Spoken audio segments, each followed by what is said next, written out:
Namaskar. This is a very special video. I'm traveling in India and suddenly I bumped into my Dada. We spent much time together many years back in Siberia. And now we met again and it is fantastic. Dada is a very long time practitioner of meditation. Many years, over 30 years he is a monk, I think. How many years?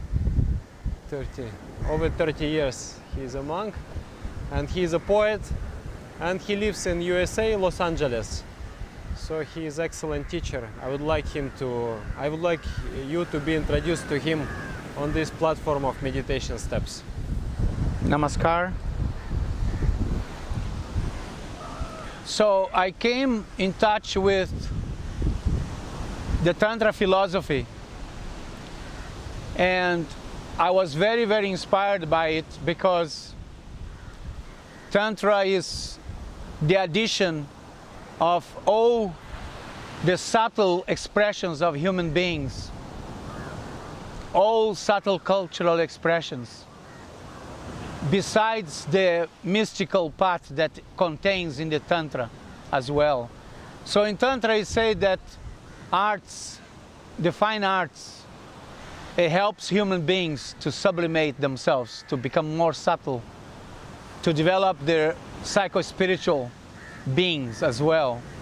So the painting, the sculptures, the cinema, the music, the literature, the poetry, the prose, all these expressions are not alien to Tantra.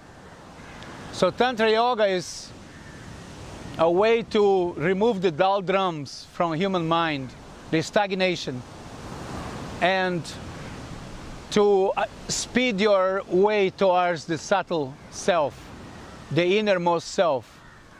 So Tantra teaches you how to approach your soul, your unit consciousness. And the method is to use all of the arts, all of the fine expressions, plus to use the yoga, plus to raise your kundalini. So Tantra is a very comprehensive science.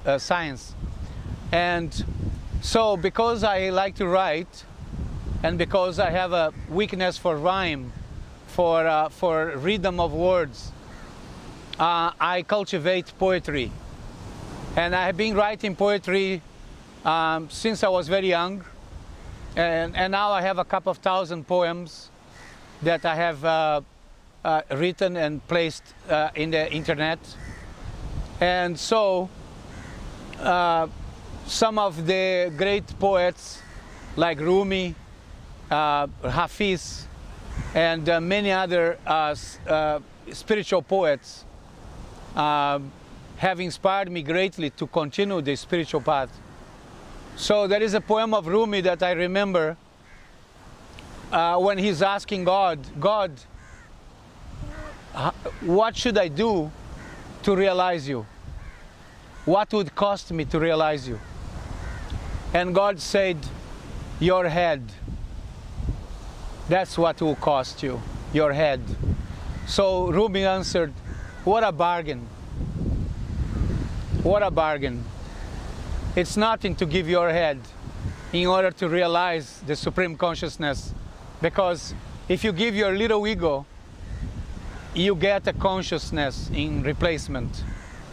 So the ultimate goal of human beings is to understand this quintessence of human existence, which is pure spirituality, pure consciousness. We are moving towards this consciousness.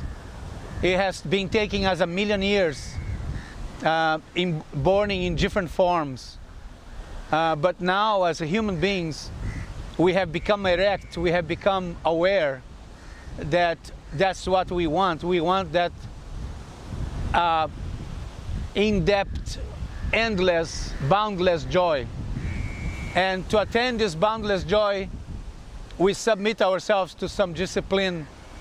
We choose what we eat, we choose how we think, we choose how we sleep. We